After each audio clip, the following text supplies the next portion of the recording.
York Times is ready now to finish off the Cuomo brothers. The New York Times actually broke a lot of the news stories that brought down Andrew Cuomo's administration, and now they've turned their sights to Chris, the supposedly nonpartisan anchor at CNN. Chris Cuomo is a Democratic partisan. My gosh, his father was the Democratic governor of New York, and his brother was the Democratic governor of New York. Of course, he's a Democrat. I went to Patsy's one time in New York City with Roger Ailes. Patsy's is a great Italian restaurant. In fact, the very first time I ever went to Patsy's, I went because I texted Rush and said, I've never really eaten in New York before. Where should I go for like an authentic Italian meal in New York? He said, Patsy's. So I went to Patsy's, and it turns out it was one of Roger Ailes' favorite places. He would sit in the back on the first floor with his back to everybody so they wouldn't know it was him. And I went with him, and he was telling me stories. He was trying to lure me over to Fox News from CNN, and it worked. He said that Chris Cuomo, about the time I was leaving CNN, when I was having these discussions with Roger, Chris Cuomo was headed to CNN from ABC News, where, again, he was supposedly an objective anchor, like George Stephanopoulos, who actually does his job better than Chris Cuomo. So Cuomo, apparently, according to Roger Ailes, had several times called Roger Ailes and begged to have Roger Ailes fire Alan Colmes and put him up against Sean Hannity because Chris Cuomo did not believe Alan Colmes did justice to the progressive side of things when you had Hannity and Colmes. And Roger was laughing that ABC News and CNN will both portray Chris Cuomo as some independent, nonpartisan, objective journalist when he's a partisan hack. And he wanted nothing to do with him at Fox News because of that. He didn't think it was honest. Roger Ailes actually thought very highly of Rachel Maddow, thought she did a very good job, but insisted she had to stop wearing glasses, that it would mess with the trust factor for her. This is an interesting conversation. He's a very interesting guy, Roger Ailes was. But Chris Cuomo moved over to CNN. Now, last year, CNN allowed him to have his brother Andrew Cuomo on almost every night, this buddy show, and it helped Chris Cuomo's ratings. People would tune in for the Chris Cuomo, Andrew Cuomo show. While this was going on, Andrew Cuomo was allowing a whole lot of people to die needlessly in New York. While this was going on, Andrew Cuomo was engaged in a cover-up about what his administration was doing and not doing related to COVID. And while this was going on, Andrew Cuomo was engaged in sexual harassment of women. And when finally reporters had enough of it and started asking about the conflict of interest, at first CNN said people need something uplifting in these times. And then they started promoting Andrew Cuomo as maybe a viable alternative to Donald Trump. And that was about the time, finally, Zucker at CNN said, okay, maybe it's enough. Everyone knew there was a conflict of interest, and everyone knew he was going to ask his brother tough questions. What we did not know is that Chris Cuomo was behind the scenes as the stories broke about his brother's treatment of women, helping his brother, advising his brother, and trading dirt on and seeking to acquire information about his accusers. Now, when the story broke and it came out that Chris Cuomo had done some help with his brother, he was instructed by CNN he wasn't allowed to talk about the topic at all. So last night on television, after this big New York Times story broke, Chris Cuomo never even addressed the topic. He's not allowed to. But CNN was willing to make money off of and increase its ratings with the Chris Cuomo, Andrew Cuomo show, and will probably now discard Chris Cuomo because of this conflict of interest and what he did to help his brother against his brother's accusers, which is so ironic because Tuggan Tubin was allowed to stay after tugging on himself on a Zoom call, but Chris Cuomo probably will not be allowed to stay over this. I have a hard time seeing that Jeff Zucker keeps him, particularly given Jeff Zucker's baggage already with Matt Lauer from NBC. Maybe he will. Now, I want to say a couple of things here.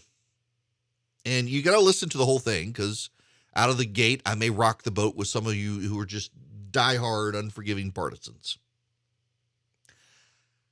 I kind of appreciate, no, I don't even kind of, I actually do appreciate that Chris Cuomo has his brother's back. I appreciate the loyalty.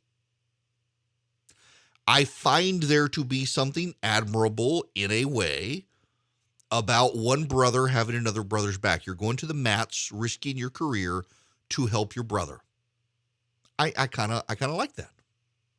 The problem, though, is what was he trying to help his brother avoid? The charges of sexual harassment, groping, and otherwise mistreatment of women in his office.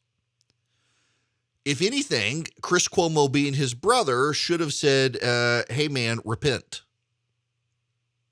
But Chris Cuomo was willing to help his brother instead hold on to power and risk losing his own power to hold his brother onto power, and it wasn't successful and will probably bring him down.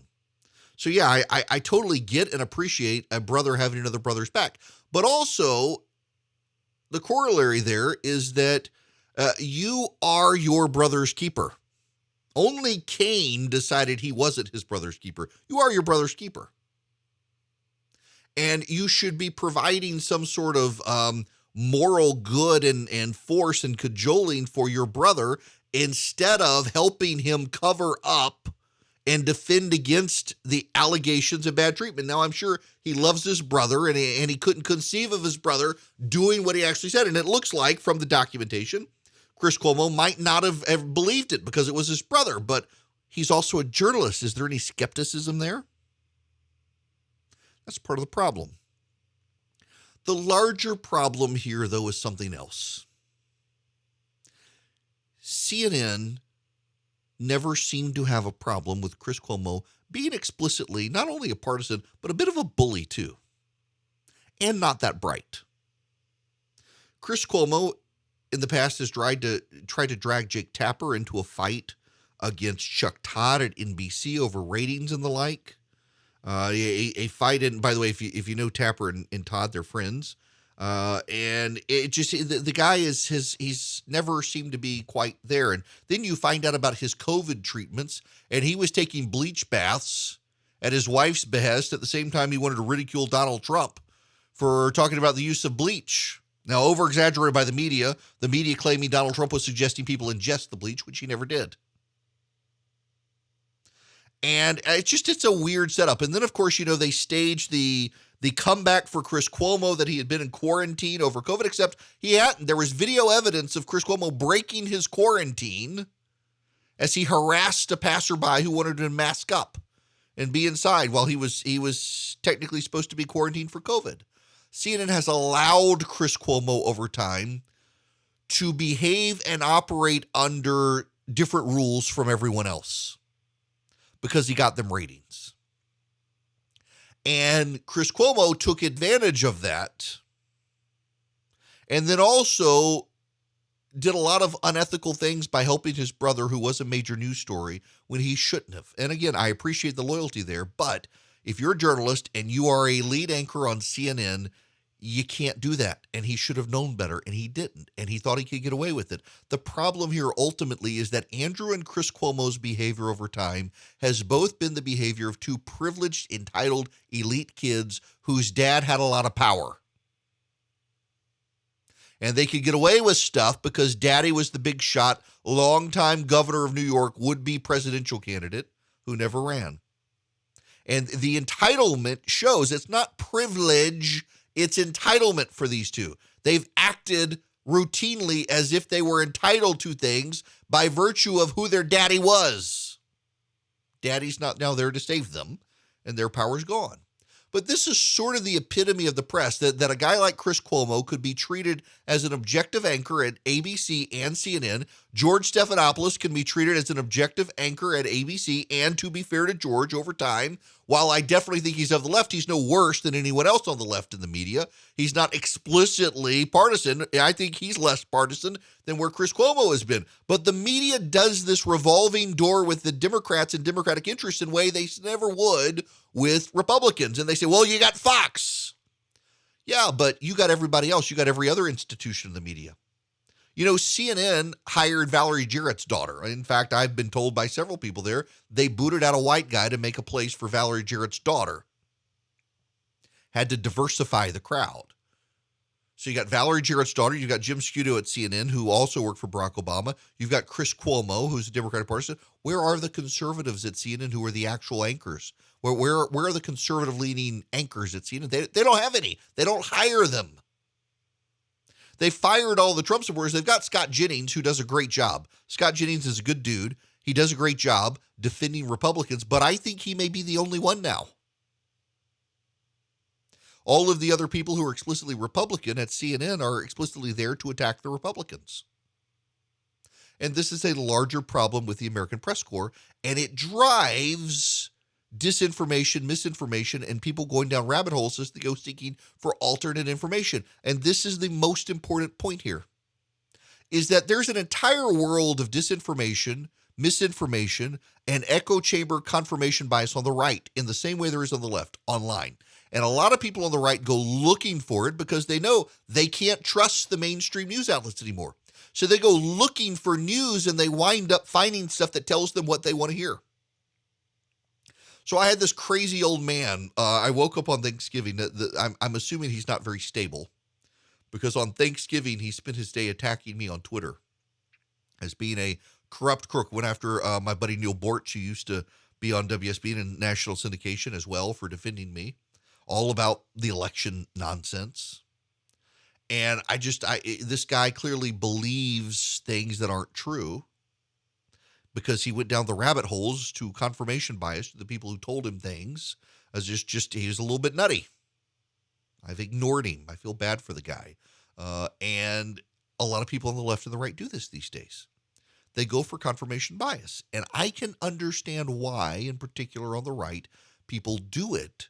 Because they know explicitly they can't trust a network that would hire a Chris Cuomo or a Jim Scudo or a Valerie Jarrett's daughter and pretend that they're objective. You can't trust an ABC News that regularly hires people on the left and caters socially and politically to people on the left, that is sympathetic to the left-wing view of the world, or CBS or NBC. NBC with MSNBC, how far left it's gone. The number of activist progressives who they try to maintain as some sort of objective people, and they're not.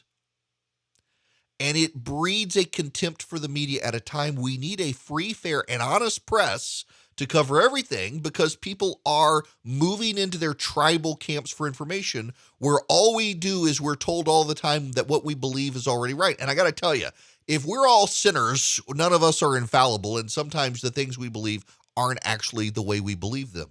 And yet we get told by our own side that what we believe is true in exactly the way we believe it. That's not healthy for any of us to do. I try to challenge myself all the time now on what is and isn't true. And when I get it wrong, I try to correct it. But it's harder and harder to do that, as even I am less and less willing to engage with and believe the otherwise purportedly mainstream media sources who I know have a progressive worldview. And again, it's not just what they're telling us, it's also what they're not telling us and how they're telling us stuff that matters. And they have no willingness to self-reflect on any of this, a problem that they themselves are helping make worse, even as they scream, "But Trump, but Trump."